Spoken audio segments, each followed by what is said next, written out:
ಖಾತೆಗಾಗಿ ಭರ್ಜರಿ ಲಾಬಿ, ಸಚಿವ ಸ್ಥಾನ ಸಿಗದಿದ್ದಕ್ಕೆ ಸಿಟ್ಟು, ಕೈನಲ್ಲಿ ರಾಜೀನಾಮೆ ಪರ್ವ. ಮಹಿಳಾ ಕೋಟದಲ್ಲಿ 1 ಸ್ಥಾನ, 16 ಮಂದಿ ಪೈಪೋಟಿ. ಶಿವ ಸರ್ಕಾರ.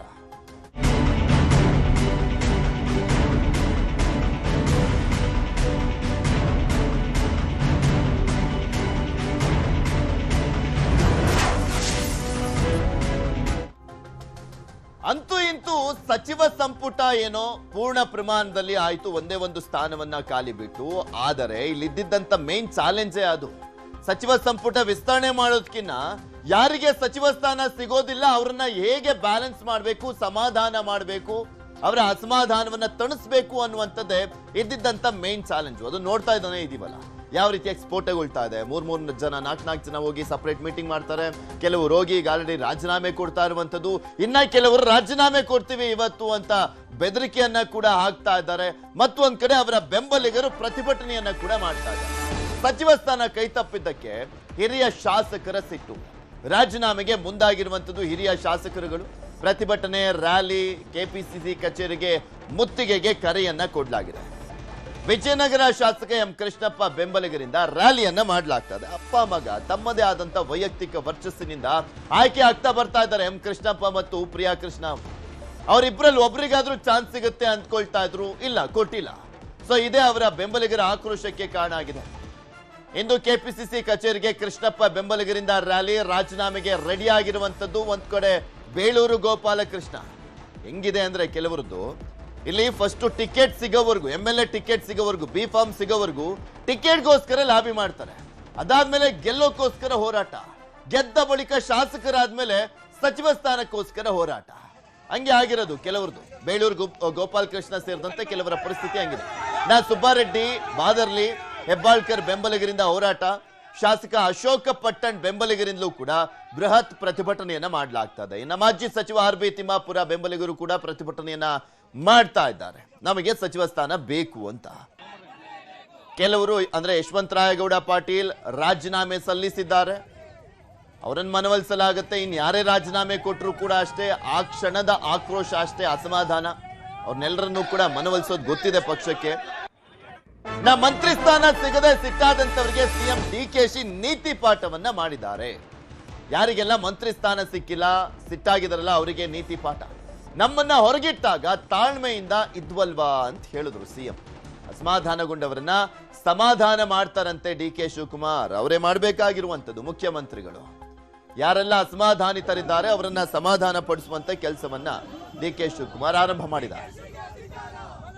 ಕೆಲವು ಸಂದರ್ಭದಲ್ಲಿ ನಮ್ಮನ್ನ ಇಟ್ಕೊಂಡಿದ್ದಾರೆ, ಕೆಲವು ಸಂದರ್ಭದಲ್ಲಿ ಬಿಟ್ಟಿದ್ದಾರೆ. ಅದು ನಡ್ಕೊಂಡು ಬಂದು ಇಲ್ಲಿವರೆಗೂ ನಾವಿಬ್ರು ಈ ಸ್ಥಾನದಲ್ಲಿ ಕೂತಿದ್ದೇವೆ.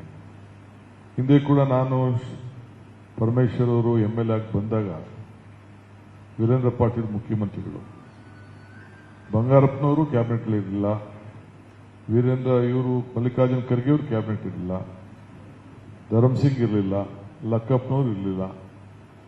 ಇಂಥವೆಲ್ಲ ಬೇಕಾದಷ್ಟು ಜನ ಸೀನಿಯರ್ಸ್ ಎಲ್ಲ ಕೂಡ ಇರಲಿಲ್ಲ. ಅದಾದ್ಮೇಲೆ ಕೃಷ್ಣ ಅವ್ರ ಕಾಲದಲ್ಲೂ ಅಜಿತ್ ಸೇಠ್ ಅಂತವರು ಕ್ಯಾಬಿನೆಟ್ ಅಲ್ಲಿ ಇರೋಕ್ಕಾಗಿರ್ಲಿಲ್ಲ. ಅವ್ರು ಬಹಳ ಆತ್ಮೀಯರಿದ್ರು ಕೂಡ ಆಗಿರ್ಲಿಲ್ಲ. ಆಗ ಕೂಡ ನೋಡಿದ್ದೇವೆ. ಅದಾದ್ಮೇಲೆ ಧರ್ಮಸಿಂಗ್ ಕಾಲದಲ್ಲಿ ನನ್ನ ಪರಮೇಶ್ವರನೇ ದೂರ ಇಟ್ಟಿದ್ರು ಕಾರಣಾಂತರದಿಂದ.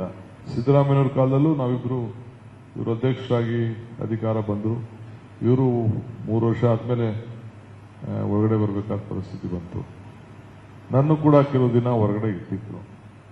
ನಾವು ಬಹಳ ತಾಳ್ಮೆಯಿಂದ ಇದ್ದು, ನಮ್ಮಿಬ್ಬರ ತಾಳ್ಮೆ ಇವತ್ತು ನನ್ನ ಮುಖ್ಯಮಂತ್ರಿ ಮಾಡಿದೆ ಪಕ್ಷ, ಇವ್ರನ್ನ ಉಪಮುಖ್ಯಮಂತ್ರಿ ಮಾಡಿದೆ.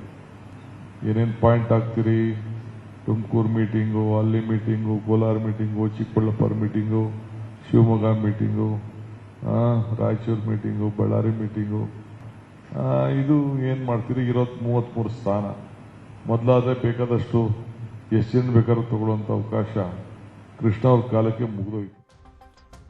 ಇನ್ನು ಸಚಿವ ಸ್ಥಾನ ಮಿಸ್ ಆದ ಶಾಸಕರ ಸಿಟ್ ಹೇಗಿತ್ತು ಒಮ್ಮೆ ನೋಡ್ಕೊಂಬೋಣ.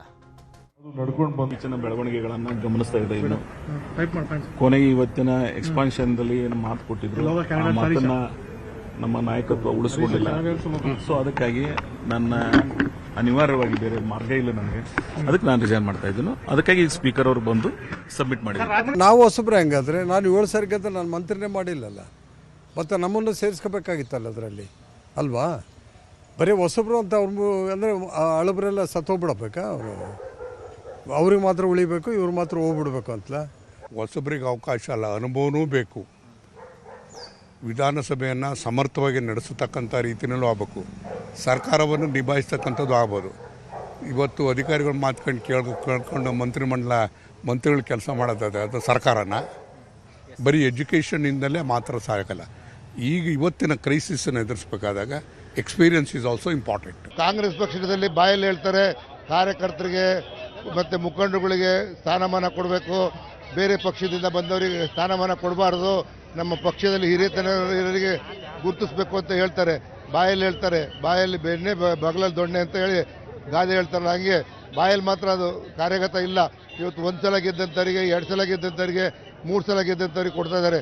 ನಾವು 4 ಸಲ ಗೆದ್ದಿದ್ದೀನಿ, ಕಾಂಗ್ರೆಸ್ನಲ್ಲಿ ನಿಷ್ಠೆಯಿಂದ ಇದ್ದೀನಿ. ಎಂತಿಂಥ ಆಫರ್ ಬಂತು, 50 ಕೋಟಿ ದುಡ್ಡು ಮಂತ್ರಿ ಕೊಡ್ತೀನಿ ಅಂತ ಹೇಳಿದ್ರು, ಆಗಲೂ ಕೂಡ ನಾನು ಹೋಗಲಿಲ್ಲ. ಪಕ್ಷದ ನಿಷ್ಠೆಗೆ ಪ್ರಾಮಾಣಿಕವಾಗಿದ್ದೆ. ಇದನ್ನು ಅವರು ಇದೆಲ್ಲದ್ರ ಬಗ್ಗೆ ಇನ್ನಷ್ಟು ಮಾಹಿತಿಯನ್ನ ಕೊಡ್ತಾ ಹೋಗ್ತಾರೆ ನಮ್ಮ ಪ್ರತಿನಿಧಿ ಕೃಷ್ಣ ನಮ್ಮ ಜೊತೆ ನೇರ ಸಂಪರ್ಕದಲ್ಲಿ ಜಾಯ್ನ್ ಆಗಿದ್ದಾರೆ. ಕೃಷ್ಣ, ನೋಡ್ತಾ ಇದ್ವಿ ಇಲ್ಲಿ ಪ್ರಮುಖವಾಗಿ ಇದ್ದಂತ ಚಾಲೆಂಜು ಫಸ್ಟ್ ಸಂಪುಟ ವಿಸ್ತರಣೆ ಮಾಡೋದು ಹೇಗೆ ಅಂತ. ಸಂಪುಟ ವಿಸ್ತರಣೆ ಆದ್ಮೇಲೆ ಸಚಿವ ಸ್ಥಾನ ಮಿಸ್ ಆಗಿರುವಂತವ್ರಿಗೆ ಸಮಾಧಾನ ಮಾಡುವಂತದ್ದು ಯಾವ ರೀತಿಯಾಗಿ ಕಾಂಗ್ರೆಸ್ ಪಕ್ಷಕ್ಕೆ, ಮುಖ್ಯಮಂತ್ರಿಗಳಿಗೆ ಚಾಲೆಂಜ್ ಆಗಿದೆ. ಇವತ್ತು ಅಸಮಾಧಾನಿತರ ನಡೆ ಏನು, ಮತ್ತೆ ಅವರ ಬೆಂಬಲಿಗರು ಯಾವ ರೀತಿ ಇನ್ನೂ ಕೂಡ ಆಕ್ರೋಶವನ್ನ ವ್ಯಕ್ತಪಡಿಸ್ತಾನೆ ಇದ್ದಾರೆ ಅಂತ. ಪೃಥ್ವಿರಾಜ್, ಈಗಾಗಲೇ ಸಚಿವ ಸಂಪುಟ ವಿಸ್ತರಣೆ ಆಗಿದೆ. ನೂತನ 19 ಸಚಿವರುಗಳು ಮಂತ್ರಿಗಳಾಗಿ ಪ್ರಮಾಣವಚನ ಕೂಡ ತೆಗೆದುಕೊಂಡಿದ್ದಾರೆ. ಈಗಿರ್ತಕ್ಕಂಥದ್ದು ಚಾಲೆಂಜ್ ಏನಂತಂದ್ರೆ ಮುಖ್ಯಮಂತ್ರಿ ಡಿ ಕೆ ಶಿವಕುಮಾರ್ ಅವರಿಗೆ ಅಸಮಾಧಾನಿತ ಶಾಸಕರನ್ನ ಯಾವ ರೀತಿಯಾಗಿ ಮನವೊಲಿಕೆ ಮಾಡಿ ಅವ್ರನ್ನ ವಿಶ್ವಾಸಕ್ಕೆ ತೆಗೆದುಕೊಳ್ತಾರೆ ಅನ್ನೋದು.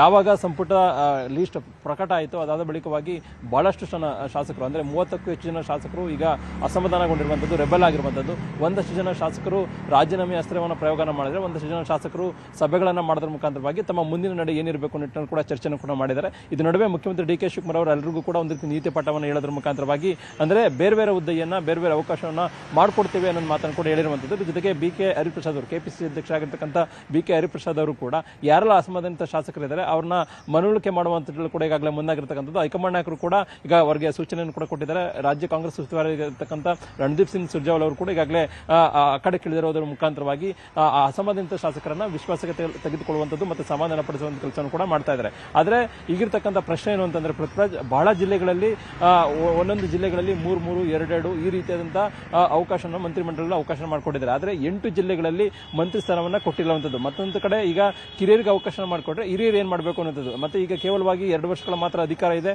3 ವರ್ಷಗಳ ಕಾಲ ಎಲ್ಲೊಂದು ಕಡೆ ಅಧಿಕಾರ ಸಿಕ್ಕಿರಲಿಲ್ಲ.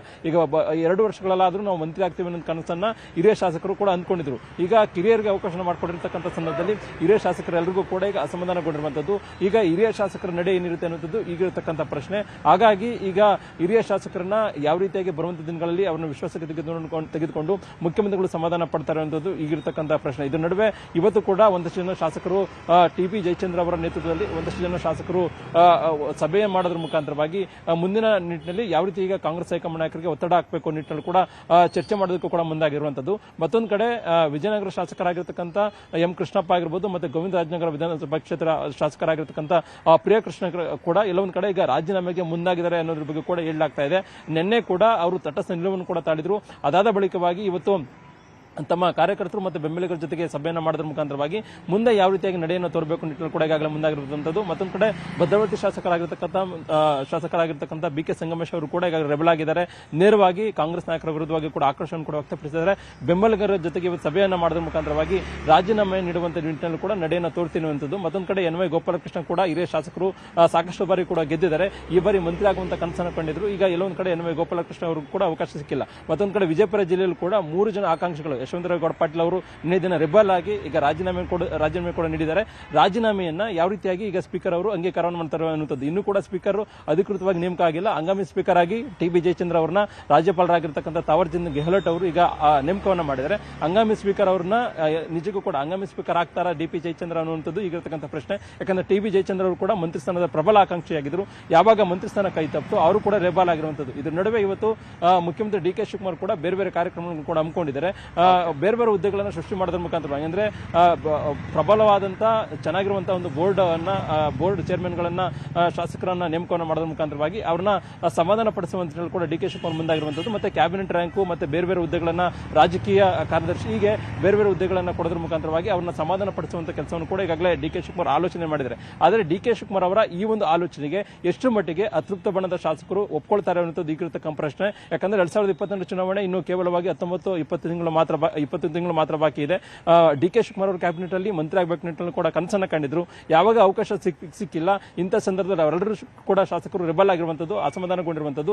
ಮತ್ತೊಂದು ಕಡೆ 2022 ಚುನಾವಣೆಯಲ್ಲಿ ಕೂಡ ಅವರಿಗೆ ಟಿಕೆಟ್ ಕೂಡ ಸಿಗೋದು ಕೂಡ ಅನುಮಾನ ಆಗಿದೆ. ಈಗ ಕೊನೆಯ ಕ್ಷಣದಲ್ಲಿ ನಾವು ಮಂತ್ರಿ ಆಗಬೇಕು ನಿಟ್ಟಿನಲ್ಲಿ ಕನಸನ್ನ ಕಂಡಿರ್ತಕ್ಕಂಥ ಸಂದರ್ಭದಲ್ಲಿ ಈಗ ಅಸಮಾಧಾನಗೊಂಡಿರ್ತಕ್ಕಂಥ ಸಂದರ್ಭದಲ್ಲಿ ಹಿರಿಯ ಶಾಸಕರ ನಡೆ ಏನಿರುತ್ತೆ ಅನ್ನುವಂಥದ್ದು ಈಗಿರತಕ್ಕಂಥ ಪ್ರಶ್ನೆ. ಇದರ ನಡುವೆ ಮಾಜಿ ಮುಖ್ಯಮಂತ್ರಿಗಳಾಗಿರ್ತಕ್ಕಂಥ ಸಿದ್ದರಾಮಯ್ಯ ಅವರು ತಮ್ಮ ಸೈಲೆಂಟ್ ಆಗಿದ್ದಾರೆ. ಯಾವುದೇ ಕಾರಣಕ್ಕೂ ಕೂಡ ಈ ಒಂದು ವಿಚಾರದಲ್ಲಿ ಮಧ್ಯಪ್ರವೇಶ ಮಾಡುವಂತ ಕೂಡ ಮುಂದಾಗ್ತಾ ಇಲ್ಲ. ಹಾಗಾಗಿನೇ ಕಾಂಗ್ರೆಸ್ ನಾಯಕರ ಈ ಒಂದು ಬೆಳವಣಿಗೆ ಅತ್ಯಂತ ಮಹತ್ವವನ್ನು ಪಡ್ಕೊಂಡಿದೆ, ಸಾಕಷ್ಟು ಕುತೂಹಲಕ್ಕೆ ಎಡೆ ಮಾಡಿಕೊಟ್ಟಿರುವಂತದ್ದು. ಪೃಥ್ವಿರಾಜ್, ಓಕೆ, ಧನ್ಯವಾದ ಕೃಷ್ಣ ನಿಮ್ಮೆಲ್ಲ ಮಾಹಿತಿಗಾಗಿ. ಇಲ್ಲಿ ಈ ಶಾಸಕರ ಅಸಮಾಧಾನಗಳ ಜೊತೆಗೆ ಸಿದ್ದರಾಮಯ್ಯನವರ ಅಸಮಾಧಾನ ಇದೆಯಲ್ಲ, ಇದು ಮೇಜರ್ ಟ್ವಿಸ್ಟ್. ಅದರ ಜೊತೆಗೆ ಆತಂಕ ಕಾಂಗ್ರೆಸ್ ಹೈಕಮಾಂಡ್ಗೆ.